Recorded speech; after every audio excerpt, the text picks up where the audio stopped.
Yeah, of course. Tell me about my mum.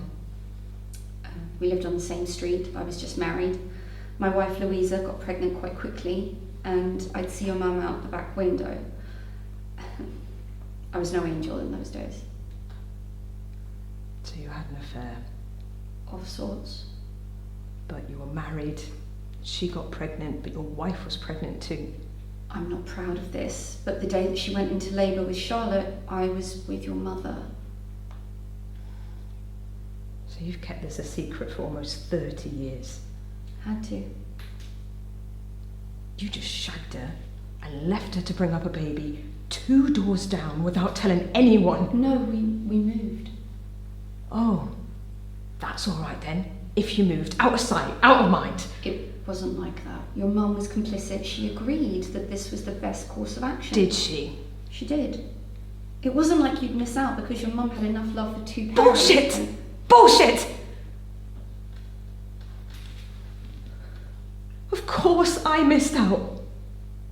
I didn't have a father. Have you any idea how that feels? I just wanted a dad to do dad stuff with. And I couldn't work out why he'd left me.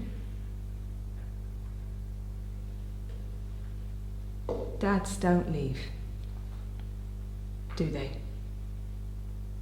Dads don't see their beautiful baby arrive and then piss off on tour with their guitar and never come back. Don't get upset. I'm not. When walking into this job, I knew I would encounter some stressful situations, and it has opened my eyes. I've seen people struggling to breathe. I've taken people to end-of-life homes. I've seen people who have come out of comas.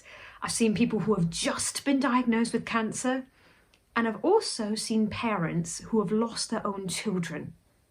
And it hurts. A lot of us take so much for granted, myself included. And it felt like COVID was a wake-up call to everyone, but unless you're seeing it with your own eyes in the hospitals, I really feel like you just can't understand. And that's not a bad thing. Not everybody needs to see the horrors of the world. It humbles you, but it also scares the shit out of you. I mean, you will see things that you will literally never forget. I mean, I'm never, ever going to forget them.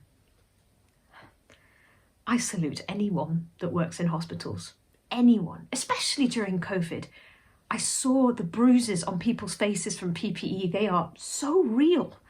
I saw the tiredness in nurses' eyes, working hours nobody should be made to work.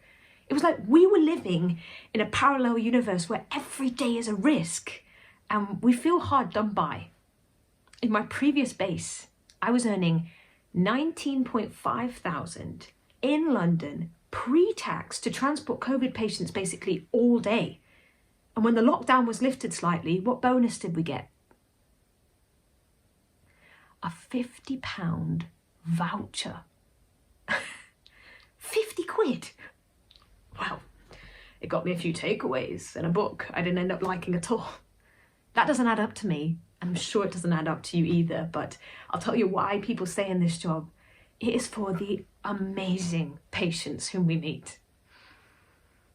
These healthcare jobs are not for everybody, but to the doctors, nurses, paramedics, EMTs, ACAs, porters, vaccinators, volunteers, administrators, surgeons, cleaners, carers, therapists, and so on, I bow down to you all. The amount of strength I have seen in these hospitals is incomparable. And the amount of strength I've seen in my patients is also incomparable.